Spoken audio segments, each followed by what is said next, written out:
Ce que tu t'apprêtes à entendre va peut-être te déranger, et c'est justement pour cela qu'il faut rester.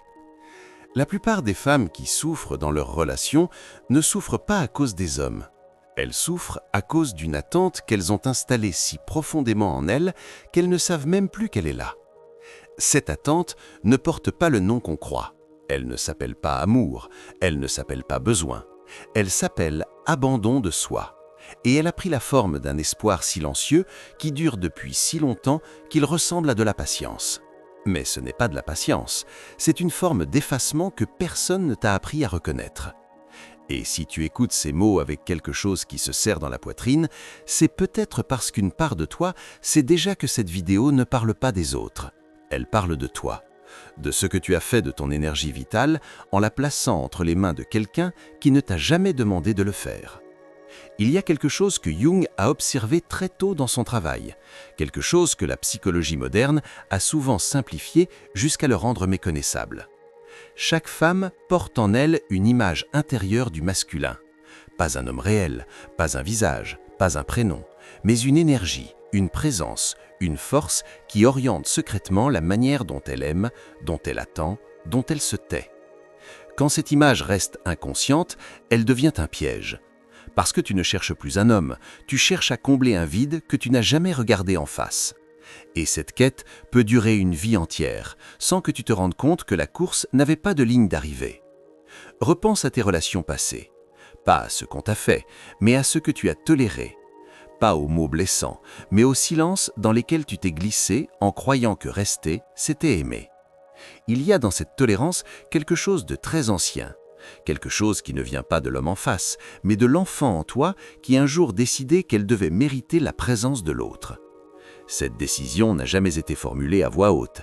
Elle s'est inscrite dans ton corps, dans tes réflexes, dans la manière dont tu te rends disponible avant même qu'on te le demande. Et c'est cette décision invisible qui dirige encore aujourd'hui la plupart de tes choix affectifs. Pas tes pensées, tes choix. La nuance est essentielle. Tu peux penser que tu mérites mieux et continuer à accepter moins, parce que la pensée ne suffit pas quand le programme est plus vieux qu'elle. Le problème n'a jamais été que les hommes ne donnent pas assez, c'est que tu as construit toute ta valeur autour de ce qu'il te renvoie. Quand un homme te regarde avec tendresse, tu existes. Quand il se détourne, tu disparais. Pas aux yeux du monde, non, aux tiens. Et cela, personne ne peut le voir de l'extérieur. Parce que tu as appris très tôt à porter un visage lisse, un sourire adapté, une façon d'être au monde qui rassure les autres avant de te rassurer toi-même. Ce masque, Jung l'appelait la persona. Ce n'est pas un mensonge, c'est une armure. Mais une armure portée trop longtemps finit par prendre la forme du corps. Et tu oublies qu'en dessous, il y a quelqu'un d'autre. Quelqu'un de plus brut, de plus vrai, de plus vivant. Quelqu'un que tu as mis de côté pour être aimé. Et c'est ici que le renversement commence. Ce que tu croyais être de l'amour, cette attente douce et persistante, cette disponibilité constante, cette manière de tout donner sans rien exiger, ce n'était pas de la générosité. C'était une stratégie inconsciente pour ne pas être abandonné. Ce mot est dur, mais il est juste. Pas parce que tu es calculatrice, au contraire, mais parce que la petite fille en toi a trouvé la seule solution qui lui semblait possible. Donner, encore, toujours, pour qu'on reste. Le drame, c'est que cette stratégie fonctionne parfois. On reste, mais pas pour les bonnes raisons. Et toi, tu restes aussi, vidé, épuisé, en colère sans te l'autoriser, avec une sensation diffuse que quelque chose d'important t'échappe. Il y a en toi une rage que tu n'as jamais laissé exister pleinement, une rage ancienne, pas contre un homme en particulier, mais contre cette part de toi qui se plie, qui s'adapte, qui ravale, qui attend. Jung disait que tout ce que nous refusons de voir en nous ne disparaît pas. Cela se retourne contre nous ou se projette sur les autres. Cette colère que tu ne reconnais pas, elle fait partie de ce qu'il appelait l'ombre. Et tant que tu la repousses, elle revient, sous forme de tristesse, de fatigue chronique, de relations qui reproduisent toujours le même schéma. Regarde bien ce schéma, pas pour te juger, mais pour enfin le comprendre. Un homme apparaît. Quelque chose s'allume en toi. pas seulement du désir, mais un espoir immense, presque sacré, comme si cette fois, enfin, quelqu'un allait venir remplir ce creux que tu portes depuis si longtemps. Alors tu t'investis, tu t'adaptes, tu fais de la place, tellement de place que ta propre vie rétrécit sans bruit. Et lentement, sans que personne ne le remarque, tu disparais dans la relation. Non pas parce qu'il te demande de disparaître, mais parce que tu ne sais pas exister autrement en présence de l'autre. Ce creux n'est pas un manque d'amour, c'est un manque de soi. Et aucun homme sur cette terre ne peut combler ce qui relève de ta propre intériorité. C'est peut-être la phrase la plus difficile de cette vidéo, mais c'est aussi la plus libératrice. Parce que le jour où tu cesses de chercher à l'extérieur ce qui ne peut se trouver qu'en toi, quelque chose de fondamental change dans la manière dont tu traverses le monde. Non pas un changement spectaculaire, mais un mouvement intérieur, discret, qui réorganise tout. Si en écoutant ces mots tu ressens quelque chose qui remue, quelque chose de vrai, alors prends une seconde pour t'abonner. Pas pour moi, mais pour te donner accès à ce type de paroles chaque fois que tu en auras besoin. Et si un mot te touche particulièrement, laisse-le en commentaire. D'autres femmes ont besoin de lire qu'elles ne sont pas seules. Ce processus que Jung appelait l'individuation, ce n'est pas un concept réservé au livre. C'est ce qui se passe quand une femme cesse de se construire à travers le regard de l'autre et commence à écouter ce qui se tient debout en elle depuis toujours. L'individuation, ce n'est pas devenir parfaite. C'est devenir entière. C'est accueillir cette partie de toi que tu as jugée trop intense, trop exigeante, trop sombre, et lui redonner sa place sans en avoir honte. Pas pour être forte au sens où le monde l'entend, mais pour être réelle.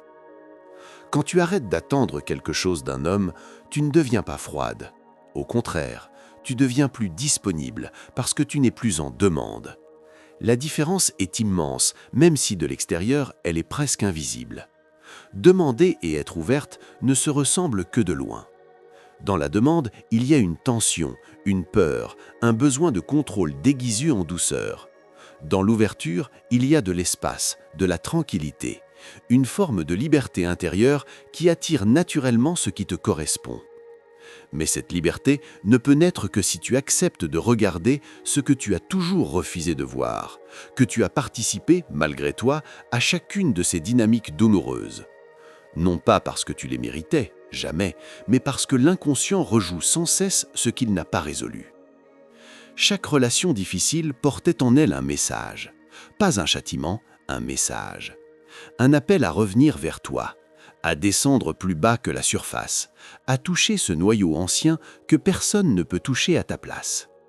Ces rencontres étrangement bien placées dans ta vie, ces douleurs qui reviennent sous des visages différents, ce ne sont pas des hasards.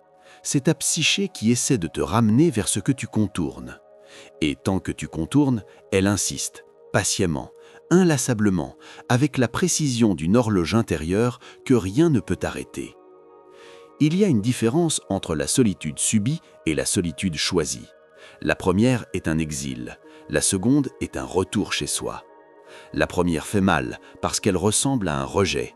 La seconde guérit parce qu'elle ressemble à une réconciliation. Beaucoup de femmes ont peur de cette solitude-là parce qu'elles croient que s'arrêter, c'est renoncer. Mais s'arrêter d'attendre n'est pas renoncer à l'amour, c'est renoncer à la mendicité émotionnelle.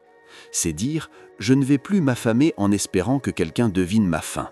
Je ne vais plus offrir ma paix intérieure en échange d'une présence incertaine. » Et cette décision ne se prend pas dans un élan spectaculaire. Elle se prend un matin ordinaire, quand tu te regardes dans le miroir et que tu décides, tranquillement, de ne plus te trahir. Ce jour-là, rien ne change à l'extérieur, mais tout change à l'intérieur. La posture de ton corps se modifie sans que tu le décides. Le ton de ta voix se stabilise. La manière dont tu entres dans une pièce change, et les gens le sentent sans pouvoir l'expliquer. Non pas parce que tu as trouvé quelqu'un, mais parce que tu as cessé de te perdre. Ce que tu retrouves alors, ce n'est pas du pouvoir, c'est de la dignité. Pas la dignité froide de celle qui a renoncé, mais la dignité vivante de celle qui sait enfin ce qu'elle vaut. Non pas parce qu'un autre le lui a confirmé, mais parce qu'elle a fait le chemin elle-même, pas à pas, dans l'obscurité de ses propres profondeurs. Jung écrivait que celui qui regarde à l'extérieur rêve et que celui qui regarde à l'intérieur s'éveille. Cette phrase n'est pas une belle image, c'est un constat clinique. Tant que tu projettes tes besoins les plus profonds sur un homme, tu dors, même si ta vie paraît éveillée. Le jour où tu récupères ces projections, tu t'éveilles à une version de toi que tu n'avais pas encore habitée. Pas une meilleure version, la version réelle, celle qui n'a besoin de personne pour se sentir légitime. Cela ne veut pas dire que l'amour n'a plus de place dans ta vie. Au contraire, quand tu cesses d'attendre, l'amour change de nature. Il cesse d'être une quête et devient une rencontre. Il cesse d'être un besoin et devient un choix. Le choix de partager ta plénitude avec quelqu'un plutôt que de mendier des miettes pour combler ton vide. Et ce choix transforme tout, parce qu'il vient d'un endroit en toi qui ne tremble plus. La femme qui a fait ce chemin ne repousse pas les hommes, elle cesse simplement d'accepter ce qui la diminue. Et ce simple déplacement transforme tout, sa manière d'aimer, sa manière de refuser, sa manière de rester, sa manière de partir. Elle ne cherche plus à être choisie, elle choisit. Non pas avec arrogance, mais avec une clarté tranquille qui ne négocie plus sur l'essentiel. Peut-être que cette vidéo t'a bousculé. Peut-être que certaines phrases ont touché des endroits que tu protégeais depuis longtemps. Garde cela, ne le repousse pas. C'est le signe que quelque chose en toi est prêt à bouger, prêt à se réorganiser autour d'un centre plus solide. La femme que tu es en train de devenir n'a pas besoin d'un homme pour exister.